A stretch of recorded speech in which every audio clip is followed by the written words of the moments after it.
मंगल भवन मंगलहारी, द्रिबाहु सुदशरथ अजर बिहारी। सियापति रामचंद्र जी की जय। नमस्कार, मैं राजेश्वरी सिंह तुलसीकृत रामचरितमानस चैनल में आप सभी का हार्दिक स्वागत है। इस एपिसोड में दोहा नंबर 229 से दोहा नंबर 232 तक वर्णन है। सुमिर सिए नारद बचन, उपजी प्रीति पुनीत। चकित बिलोकत सकल दिशि, जनु शिशु मृगी सभीत। मंगल भवन मंगलहारी, द्रिबाहु सुदशरथ अजर बिहारी। तुलसीदास जी कहते हैं, नारद जी के वचनों का स्मरण करके सीता जी के मन में पवित्र प्रीति उत्पन्न हुई। वे चकित होकर सब ओर इस तरह देख रही हैं, मानो डरी हुई मृगछौनी इधर उधर देख रही हो। कंकन किंकिन नूपुर धुन सुने, कहत लखन सन राम हृदय गुनि। मानहु मदन दुदुम्भी दीन्ही, मनसा विश्व विजय कह कीन्ही। तुलसीदास जी कहते हैं, कंकड़ अर्थात हाथों के कड़े, करधनी और पाए जेब के शब्द सुनकर श्री रामचंद्र जी हृदय में विचार कर लक्ष्मण से कहते हैं, यह ध्वनि ऐसी आ रही है मानो कामदेव ने विश्व को जीतने का संकल्प करके डंके पर चोट मारी है। अस कहीं फिर चित तेहि ओरा, सिय मुख शशि भय नयन चकोरा। भय बिलोचन चारु अचंचल, मनहु सकुच निमित जे दिगंचल। तुलसीदास जी कहते हैं, ऐसा कहकर श्री राम जी ने फिर उस ओर देखा। श्री सीता जी के मुख रूपी चंद्रमा को निहारने के लिए उनके नेत्र चकोर बन गए, सुंदर नेत्र स्थिर हो गए, अर्थात टकटकी लग गई, मानो निमि। अर्थात जनक जी के पूर्वज ने जिनका सबकी पलकों में निवास माना गया है, लड़की दामाद के मिलन प्रसंग को देखना उचित नहीं, इस भाव से सकुचाकर पलकें छोड़ दी, अर्थात पलकों में रहना छोड़ दिया, जिससे पलकों का गिरना रुक गया। देख सिए शोभा सुख पावा, हृदय सराहत बचनु न आवा। जनु बिरंचि सब निज निपुनाई, बिरच विश्व कह प्रगति दिखाई।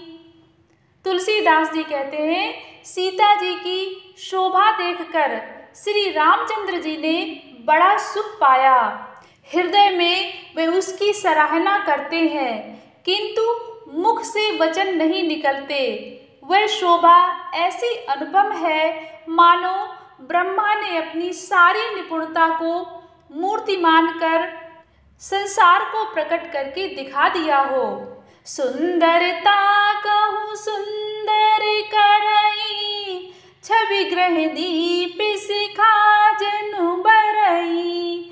सब उपमा कबि रहे जुठारी, के पट तरऊ विदेह कुमारी।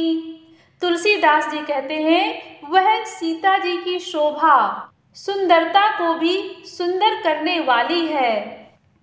वह ऐसी मालूम होती है मानो सुंदरता रूपी घर में दीपक की लौ जल रही हो।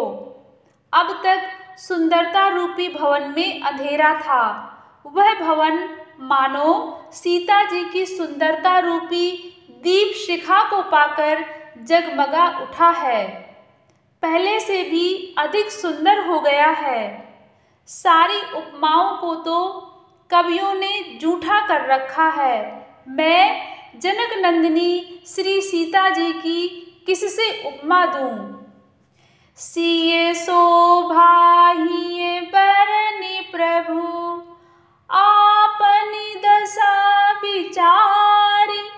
बोले सुचि मन अनुज सन, बचन समय अनुहारी।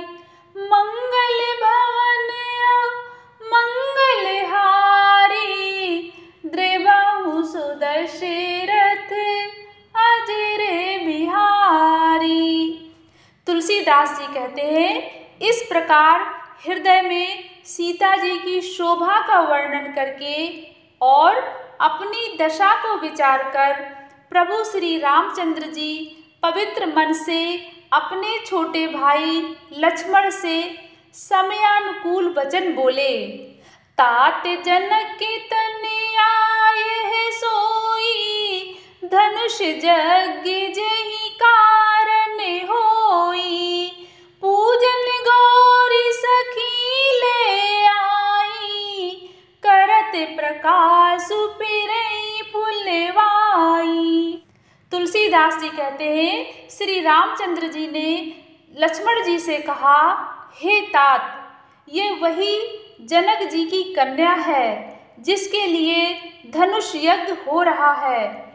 सखियां इन्हें गौरी पूजन के लिए ले आई हैं। यह फुलवाड़ी में प्रकाश करती हुई फिर रही हैं। जासु बिलो की अलौकिक शोभा, सहज पुनीत मोर मनु क्षोभा। सो सब कारण जान विधाता, फर कहीं सुभद अंगु सुनु भ्राता। तुलसीदास जी कहते हैं, जिसकी अलौकिक सुंदरता देखकर स्वभाव से ही पवित्र मेरा मन क्षुब्ध हो गया है। वह सब कारण अथवा उसका सब कारण तो विधाता जाने, किंतु हे भाई सुनो, मेरे मंगलदायक अर्थात दाहिने अंग फड़क रहे हैं। रघुवंश ने कर सहज सुभाऊ, मनु कुपंथ पगु धरई न काऊ।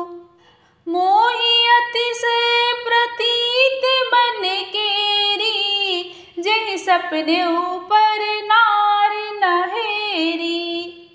तुलसीदास जी कहते हैं, श्री रामचंद्र जी ने कहा, रघुवंशियों का यह सहज अर्थात जन्मगत स्वभाव है कि उनका मन कभी कुमार्ग पर पैर नहीं रखता। मुझे तो अपने मन का अत्यंत ही विश्वास है कि जिसने जागृत की कौन कहे, स्वप्न में भी पराई स्त्री पर दृष्टि नहीं डाली है। जिनके लहाई नरि पुरनि पीठी, नहीं पावहि परितिय मन डीठी। मंगन लहाई न जिनके नाही, ते नरबर थोरे जगे माही। तुलसीदास जी कहते हैं, रण में शत्रु जिनकी पीठ नहीं देख पाते, अर्थात जो लड़ाई के मैदान से भागते नहीं, पराई स्त्रियां जिनके मन और दृष्टि को नहीं खींच पाती, और भिखारी जिनके यहाँ से ना ही नहीं पाते, अर्थात खाली हाथ नहीं लौटते, ऐसे श्रेष्ठ पुरुष संसार में थोड़े हैं। करत बत कहीं अनुज सन, मन सिए रूप लुभान। मुख सरोज मकरंद छवि, करई मधु पीवे पान। मंगल भवन मंगल हारी, द्रिबहु सुदशरथ अजर बिहारी। तुलसीदास जी कहते हैं, यूं श्री राम जी छोटे भाई से बातें कर रहे हैं, पर मन सीता जी के रूप में लुभाया हुआ उनके मुख रूपी कमल के छवि रूप मकरंद रस को भौरे की तरह पी रहा है। चित्तवती चकित चहु दिसि सीता, कह गए नृप किशोर मनु चिंता। जहाँ बिलोक मृग सावक नैनी, जनु तहाँ बरस कमल सित श्रेणी। तुलसीदास जी कहते हैं, सीता जी चकित होकर चारों ओर देख रही है। मन इस बात की चिंता कर रहा है कि राजकुमार कहाँ चले गए। बाल मृग नैनी अर्थात मृग के छौने की सी आंख वाली सीता जी जहाँ दृष्टि डालती है, वहाँ मानो श्वेत कमलों की कतार बरस जाती है।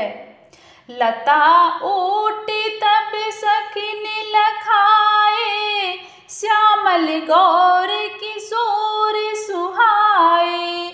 देखी रूप लोचन ललचाने, हर्ष जनु निज निधि पहचाने।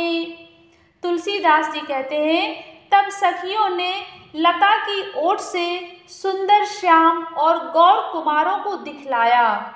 उनके रूप को देखकर नेत्र ललचा उठे। वे ऐसे प्रसन्न हुए मानो उन्होंने अपना खजाना पहचान लिया। थके नयन रघुपति छवि देखे, पलक इन्हों परिहरि निमेखे। अधिक स्नेह देह भय भोरी, सरद ससेहि जनु चितौ चकोरी। तुलसीदास जी कहते हैं, श्री रघुनाथ जी की छवि देखकर नेत्र थकित अर्थात निश्चल हो गए। पलकों ने भी गिरना छोड़ दिया। अधिक स्नेह के कारण शरीर विह्वल अर्थात बेकाबू हो गया, मानो शरद ऋतु के चंद्रमा को चकोरी अर्थात बेसुध हुई देख रही हो। लोचन मगेरा महिउरियानी, दीने पलक कपाट सयानी। जब सिय सखिन प्रेम बस जानी, कहि न सकहि कछु मन सकुचानी।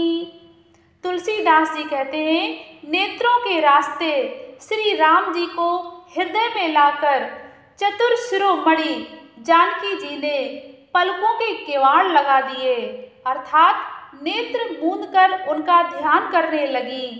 तब सखियों ने सीता जी को प्रेम के वश जाना। तब वे मन में सकुचा गईं, कुछ कह नहीं सकती थीं। लता भवन ते प्रगट भे, तेहि अवसर दो भाई। निकिसे जनु जुग बिमल बिधो, जलद पटल बिल गाई। मंगल भवन मंगल हारी, द्रिबाहु सुदशरथ अजर बिहारी। आगे की राम कथा सुनने के लिए तुलसीकृत रामचरितमानस चैनल को जरूर सब्सक्राइब करें। धन्यवाद। सियापति रामचंद्र जी की जय।